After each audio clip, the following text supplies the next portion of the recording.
pour les droitiers, les grooves de caisse claire en batouk rapide. Donc, avant de parler vraiment du groove de batouk rapide, on va parler du groove raga. On va l'appeler le groove raga, qui lui peut servir aussi bien en samba reggae qu'en batouk rapide. En tout cas, c'est une bonne première étape pour aller vers le groove de batouk rapide à proprement parler. Donc, le groove raga, il fait comme ça.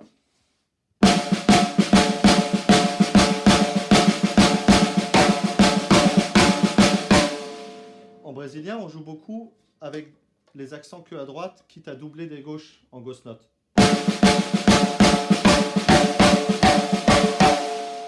Moi, ça m'est arrivé de me servir des deux techniques. Chaque technique a ses avantages. Quand on débute, là, je pense que c'est pas mal de respecter quand même l'alternance des mains. Et sinon, on ne saura jamais faire des accents avec la main faible et je trouve ça quand même dommage. Donc moi, là, je vais faire une vidéo avec l'alternance des mains. Donc on est en frisé tout le temps. Jamais deux fois la même main. Donc pour le groove raga, on va faire droite accentuée, deux petites. Par contre, à la deuxième droite petite, il faut que j'arme la main gauche. Voilà. Quand on est là, on voit qu'on peut commencer à armer même avant la petite ghost note de droite. Donc dès que j'ai joué ma petite, je commence à monter. Ça donne de la fluidité.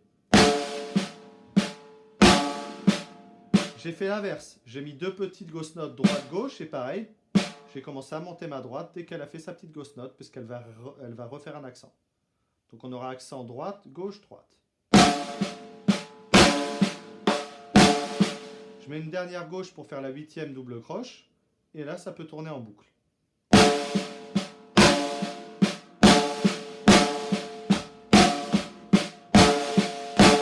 3, 4.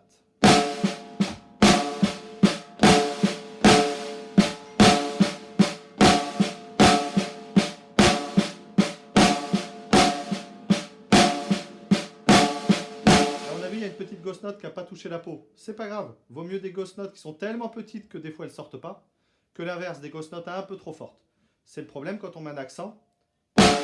Souvent la ghost note qui est derrière, bon alors c'est pas un accent, mais elle est un peu entre les deux. Nous on veut pas ça. On veut des ghost notes le plus petit possible, des accents le plus fort possible et rien au milieu. Il n'y a pas de gris. C'est soit noir, soit blanc.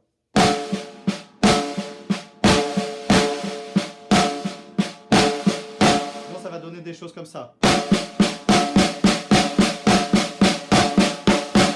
Et là, on ne voit plus les accents ressortir parce que c'est les accents qui créent le rythme.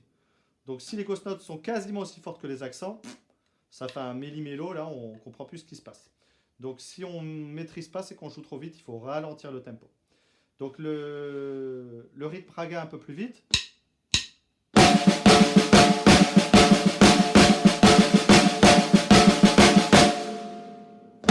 Vite, 3, 4.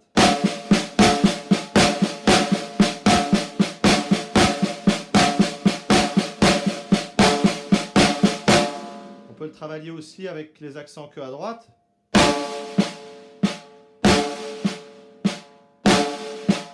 Voilà, on a bien nos 8. 3, 4 en boucle.